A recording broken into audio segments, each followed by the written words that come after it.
Hello, everyone, and welcome back to the Showing Up to Your Life podcast and YouTube channel. Art Burns here. Really excited. And you there, hope you're excited too. Just realizing that my guitar is now in the picture here. That kind of looks good, doesn't it? It was not intentional. I actually just set the guitar up last night because for the first time in a long time, I actually took my guitar out and started playing it. Rusty as heck, but felt good to just play, you know. A lot of times, this practice itself, can seem like a lot of work, right? Like when we talk about, okay, you got to do your meditation every day and you got to, you got to also do your informal practices. You got to practice compassion. It sounds like a lot of stuff, right? And it can start to feel like a lot of work, right? And in a manner of speaking, I guess it is, right? But it's very possible to approach it with a playfulness. And we've talked about that here before, and so I just wanted to touch on that here. It's not the topic we're going to talk about today. I just actually literally just noticed that the guitar is in the shot here. And so it looks pretty good though. It's better than having just an empty space over there. So I kind of like it. But anyway, more on that later.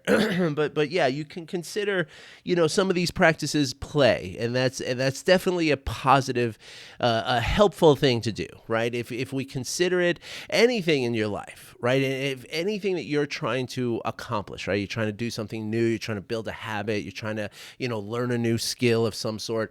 If you can convince yourself that it's easy, that it's fun, and that it's simple, well, that's going to help you, right? That's just psychologically true, right? So if you if you do your practice every day, if you approach mindfulness, and this is what we're going to talk about in a second, if you approach mindfulness with this sort of intention of being playful about it, well, then that's going to be a very beneficial thing to you. And so let's talk about intention, because that's what I wanted to talk about today. I know lately we've been talking a lot about trauma, and we're talking about authenticity, and we talk about a lot of really big topics these last few days, and they're important to discuss, obviously. And tomorrow we're going to get into some more stuff. Tomorrow, I think I'm going to open the can on that whoop ass that you all are asking to hear about my story of growing up with my trauma. And so that's probably going to happen tomorrow. But so today I wanted to take a little bit of a pause and talk about a very simple practice, okay? Because I hope you recall that, this work is not about just understanding it with your mind, right? With your brain, with your embodied brain, right? It's not enough just to understand this. And I've told that story quite a few times. For the first 6 months of my mindfulness journey, right? I wasn't practicing. All I was doing, I was reading lots of books, which was how I always learned in my life, so it's felt very sort of intuitive to read a Jon Kabat-Zinn book and a Thich Nhat Hanh book and feel like, okay, yeah, I get this. I understand it. So that's all I need, right? Just like understanding things that they teach you in school, right? They don't teach you to practice your knowledge of history, right? They just teach you about what happened in history. The only places you get into that practice thing is in like an art class or I guess somewhat in English class too. If you're writing essays, you're putting what you have learned to work, but it's only like with art and music that you actually think of, actually practicing something, right? And so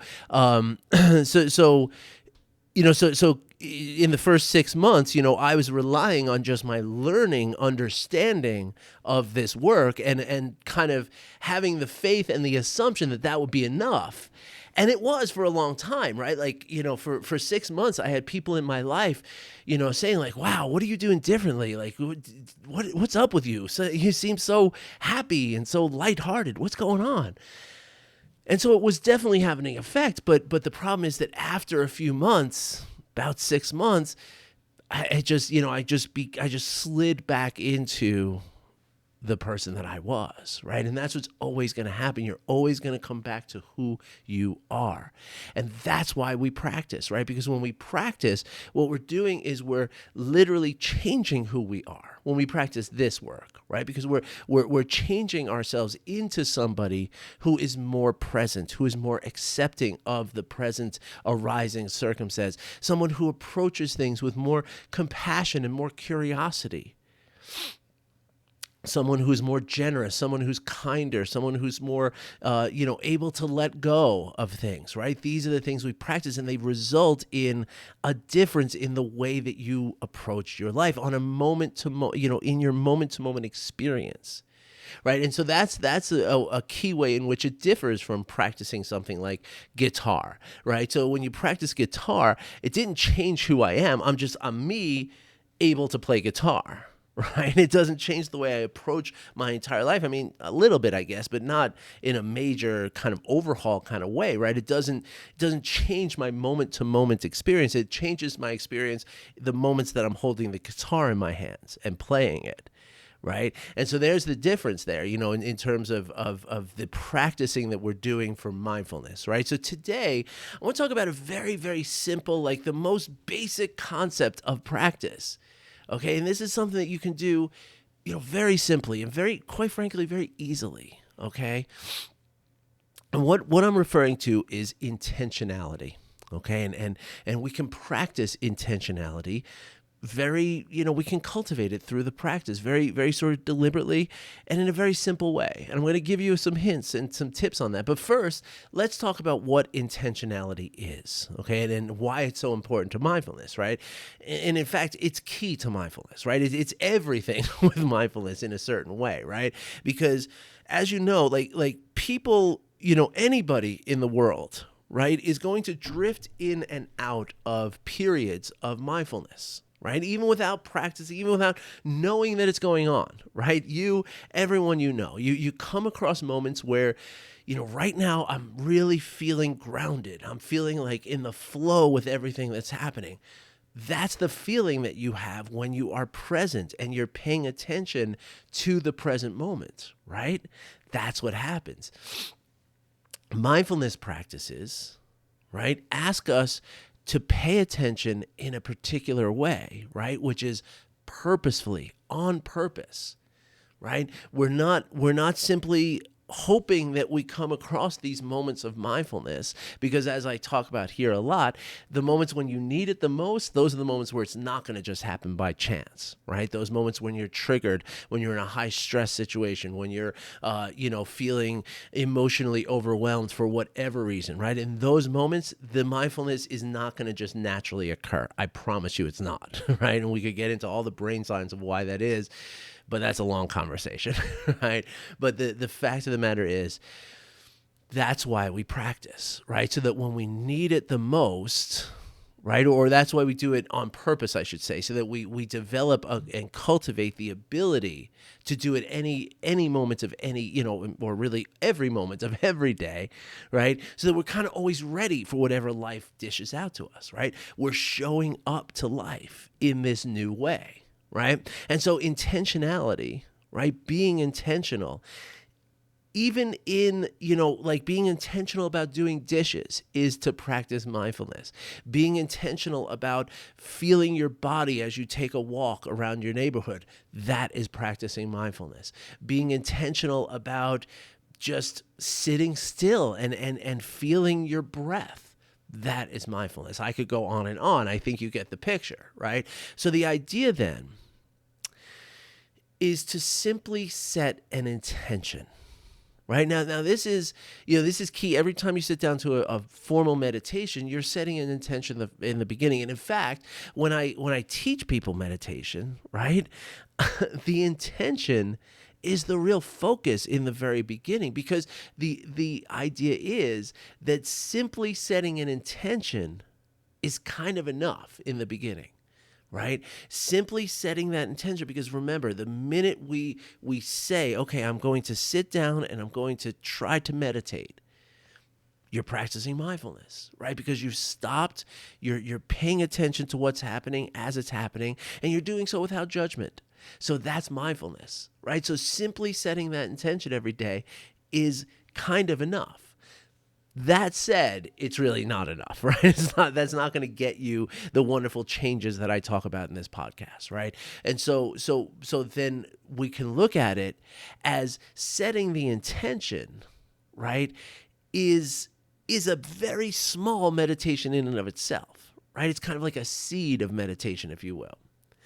And so every day setting an intention eventually that intention leads to, say, 1 minute of meditation. And then 1 minute turns to 2, 2 turns to 4, 4 turns to 8, 8 turns to 16. And now you've got a robust and amazing meditation practice going, right? And so I invite you to try that, right? But let's not even go there right now, okay? Maybe you're a real beginner in this stuff. Maybe you've never tried mindfulness before. I know that I have a couple new subscribers to my YouTube channel, so maybe you're just being introduced to this for the first time ever. And if that's true, I am so excited for you, because you are at the very beginning of what is going to be, what could very, very probably become the most impactful and wonderful thing that's ever happened in your life, right? I hear that from so many people, and I say it myself too. So even if you're not necessarily setting the intention to to do the meditation, which I do encourage you to try that, right? At least once a day, right? Pick a time every day. And it does help to pick a similar time. It doesn't have to be exact. It doesn't have to be at 1:13 p.m. every day. But every day in the afternoon or every day in the morning, get your body used to that rhythm, that timing, right? And try to do that, right? Try to just say, okay, I'm going to sit here for 3 breaths, right? I'm going to sit down and I'm going to pay attention to the next 3 breaths that happen in my body. And then get up, and that's it. You're done. That was a great meditation, right? Do 3 breaths for a week. Next week, I'm going to do 6 breaths, right? Simple, really slow, really easy, really small, gentle moves. That's what we're looking for here, okay? But now we can also be intentionally. Now what I just described, setting the intention for a formal practice, right? That's formal meditation, right? But as you know, that's only half the story, right? We can, and that's like the guitar, right? like if we only meditate in a formal way, yes, eventually it will, neuroplasticity will happen, of course, and we will start to be more mindful, in a way that the guitar doesn't do, right? Like I said before. But if we're only doing formal meditation, well, then we're missing out on this really a much deeper way of altering ourselves, of creating this sort of new way of processing things, right? This new way of controlling the energy and the information that's flowing through your body all the time, right? Like you can, if you practice it all the time, then, or at least, bring the practice into your moment to moment experience in life, well, then it's going to get its roots down there into your life, and it's going to benefit you that much deeper and that much more impactfully and that much more profoundly. And so informally setting an intention looks like this. And this is really kind of fun and really, really very rewarding and very helpful. And so I strongly recommend that you try this, okay? When you wake up in the morning, right? And as early as you can, like if you can, as soon as you open your eyes, maybe even before you open your eyes, right? You can set an intention, right? Now that intention should be something that is specific to you, right? But I'm going to give you a couple of ideas, based on the things that we've talked about here, right? So you could set the intention to say, today I am going to be more attentive to everyone around me. Today I'm going to be more authentically me. I'm going to try to be more authentically me. Today I'm going to do kind acts for 3 different people, right? Whatever it feels like, right? Whatever calls to you, set the intention to do that in the morning, right? Because there's a really wonderful, amazing thing that happens in your brain when you set an intention, right? You give your brain, and there's a lot of brain science behind this, and I don't want to go too deep into that because frankly, I'd have to research and figure out to make sure I'm not telling you something that's erroneous. But the idea though is that, the way it functionally happens, right, is that by setting the intention, you kind of give your brain a kind of target, right? It says, okay, That's what I'm shooting for. Now, a lot of times you'll forget about it, right? And it'll, especially in the beginning, right? Life is going to show up and life is going to take you this way and that way, hinder and yawn, and you're going to be, in that kind of, monkey mind thing. That's eventually that's going to happen, right? And so the idea then is, as you keep setting that intention every morning, right? What happens is your brain starts to kind of believe it in a certain way, right? And it kind of materializes into action, right? And this happens on a subconscious level or an out of consciousness level, right? This is not something that is, it's just sort of a flow, right? And it's a process, right? But it starts with that very simple act of setting an intention, right? Now, this sounds really simple, doesn't it? And it's super easy, right? All you're doing, literally the only thing you're doing in this practice is saying just that. Today, I'm going to be more authentically me, right? Or I'm going to try to be authentically me, whatever the words are in your mind that your inner dialogue speaks to you, right? That's it. That's as easy as it gets. Right? Like, what could be easier, right? Than just, that's, what is it? 10, 12 words, something like that. It'll take you seconds, right?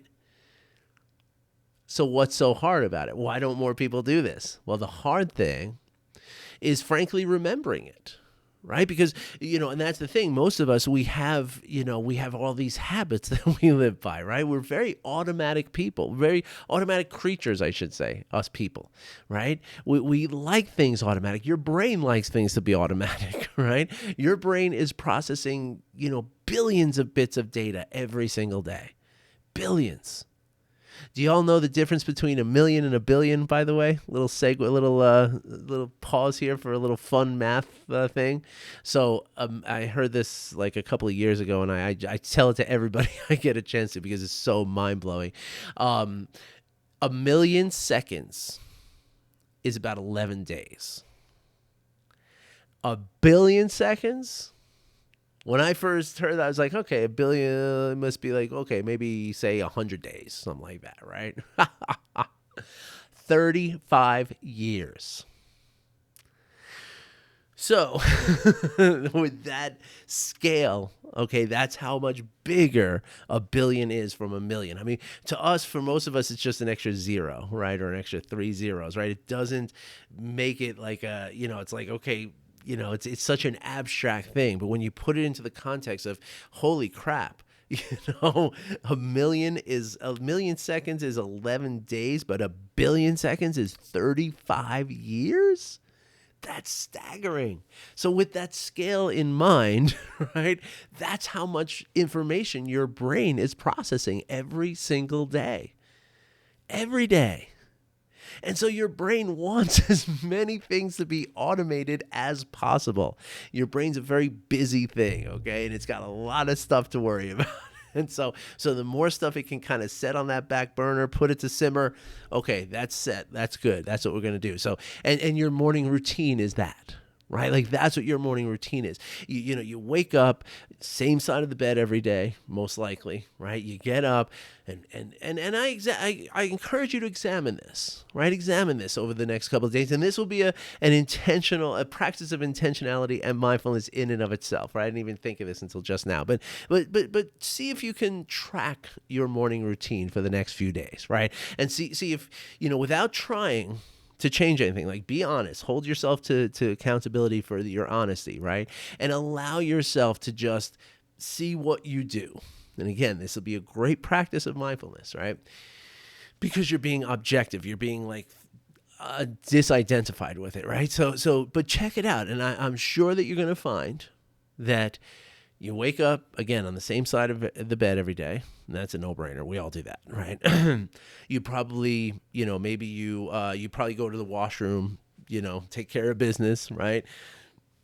And after that, I'm very confident that and I don't know what it is that you do, but I'm confident that you probably do the same thing every morning, right? And maybe it's you reach for your phone, you check in with social media, maybe it's you have something to eat, maybe first thing, maybe you have a glass of water first thing, maybe you work out a little bit, whatever it is. I'm sure that it's a routine that is pretty well set, and if you track this again with an honest an open, non-identified, view. If you track this, you might be surprised to find that, you know what? I can't believe I do all this stuff every single day. Like, I really didn't think I was this automatic, right? And you can find this in other areas of your life. The morning routine is just a very common one, right? We all wake up in the morning, right? Or whatever time during the day we wake up. We all wake up at some point, right? We open our eyes, we get out of bed, right? And so that's just a very common, aspect.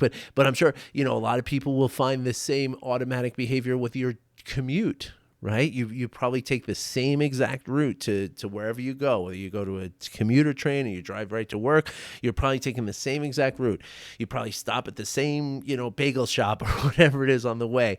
You probably get a similar breakfast every day, right? There's all these things and you can examine these things and it's fascinating, right? There's no judgment to be made, right? It's fascinating. And again, if you start to feel like, wow, I'm so boring and so automatic.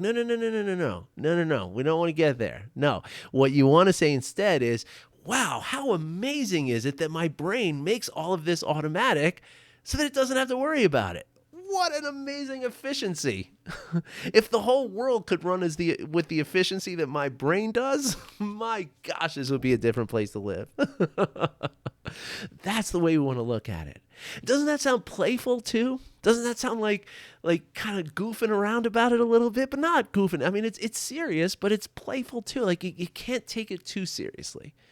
Right? Because then we get into the emotions of shame and guilt and self-loathing and it's so heavy, right? But it's very true to say what I just said, that your brain is doing something amazing. And this can be applied to trauma as well. The adaptation that we do in trauma with addictions and with certain modes of behavior, right? These are wonderful responses that our bodies have in answer to a traumatic experience. This is amazing. I mean, wow. So cool. And this is the way we should look at things, because there's no shame in any of it. Right? There shouldn't be. It's not something that you did, right? You didn't go, 5 years ago, 10 years ago, you didn't say, okay, every morning I'm going to do the same boring thing every day, right? I'm going to become more boring. You didn't do that. This is something your brain did. It has nothing to do with you. It's just your brain doing its thing. And it's awesome. All right, so back to our intention. So in the morning, as soon as you wake up, really, as like if you can even do it before you open your eyes, right? Cool, right? But don't, it's okay if you can't, but as early as you can, right? Simply set the intention and pick one. Okay, pick one for the first week, right? And just say, this is what I'm going to do today. And if it was me, if I was coaching you, I would want to kind of play with this concept of authenticity, right? And I would want to encourage you to say, every morning, say to yourself, today, I am going to pay attention to being more authentic, or to be authentic. It doesn't have to be more, but I'm just going to, practice authenticity. Let's put it that way today, right? And so what happens then is, whatever that means, right? There's no, it doesn't, you don't practice authenticity so much. You either are authentic or you're not, right? And that's a very subjective experience. And so by saying something pretty open and even a little vague like that, right? It allows you to process, well, what does that mean to be more authentic? Can I feel authenticity? Can I see authenticity in my actions and in my words? And as I start paying attention to it, now I might say, wait. Oh, that is not me. That is not authentic. Now I see it. And once that happens, once that first aha moment happens, now it's like, okay, now I'm cooking. Now I get this. Now we're in a groove. And before long, very, very quickly, in fact, you're going to start really, making some progress on that. Okay. So, again, this practice is super simple, right? All you're doing in the morning is setting the intention for, again, whatever it is you want to be. But if I was coaching you, I would say let's play with this authenticity topic, right? Other topics, though, if you're really not interested in that, other topics could be more compassionate and kind, to listen to people more, to slow down a little bit, to eat less, to buy somebody a cup of coffee today. You could set all kinds of intentions, and so play around with it, right? Be playful with it, right? But now the biggest challenge with this super simple practice, the biggest challenge that you're going to have is remembering to do it. Okay, so now two pieces of advice I have on that. Number one, when you forget, please forgive yourself. Okay, don't hold it against yourself, because again, your brain is going to fight this a little bit, right? Your brain made these things automatic for a reason. We already told you that, right? But once your brain realizes that what you're doing is actually helpful, then it's gonna give you resources. So it's about getting through those first couple of weeks, right? That's all. Once you get through those first couple of weeks, your brain starts keying in. You start feeling a little better. You start noticing some differences. Boom! At that point, you are on a roll, right? You're over that hump, and you're flying downhill, screaming with the wind blowing through your hair, and you're having a blast, right? I promise. So, if you forget, forgive yourself. Okay, please do not blame yourself. It's not going to help the process at all. I promise you that. In fact, it's going to hinder the process. It's just going to move that spot that you want to get to that much further away. Okay. Now, let's get creative about this. Okay, what can we do to remind you, right? I mean, I am a huge fan of Post-its. They are recyclable. Okay, you can probably find some that are made of recycled material. I mean, these little guys especially, I mean, you can just write the word intention on like 10 of these things, right? I, at one point, had one on the ceiling above my bed, right? So that every morning, literally, as soon as I opened my eyes, I saw that. And I was like, okay, yeah, now I remember, right? Another way is write it in lipstick on your mirror in the bathroom, right? Like I said, as human beings, right, it's a biological function. We have to use the restroom in the morning, right? And so every morning you're going to see that, and it's going to remind you, right? Post it on the coffee machine, post it on the refrigerator, post it on the dashboard of the car, because the other thing is that you can also remind yourself throughout the day, right? Like remind yourself of your intention. That's going to help, right? I mean, it is going to naturally happen, but it's going to take time for it to naturally happen. The more reminders you can have, the more you're going to accelerate that process of remembering on your own, where you don't need the reminders anymore. So again, on the computer at work, on the dashboard of the car, set up something on your phone, right? There's many ways you can create something on your phone. On the coffee machine, and on the refrigerator, on the car keys, maybe wherever you hang or put your keys in your house, put one of these there, right? Again, I love the ceiling one, right? Maybe recruit some family members and see if you can write it on their faces, Be creative with it. Have fun with it. Laugh at it. Laugh at this whole silly world that we're trying to get through, That's the idea of this work, right? Like when we learn to laugh, when we learn to laugh at the difficulty, when we learn to laugh at our own failures, but not laugh in a place of ridicule or in any kind of malicious kind of way, but laugh like you would laugh with a little kid, right? Like a little kid going down a slide, just cracking up, right? There's nothing funny, but they're just, this is so fun. Look at this, right? So I hope you're able to put some of these practices into your life, and of course, as always, if you're looking for some help in that area, okay, this is where a coach can come in handy. Okay, there's many different options of coaching, right? I am always looking to create new groups for coaching, and so that just requires, say 5 or 10 people saying, "Hey, I want to do this, and I want to spend less money than it takes for one-on-one coaching," and that's what.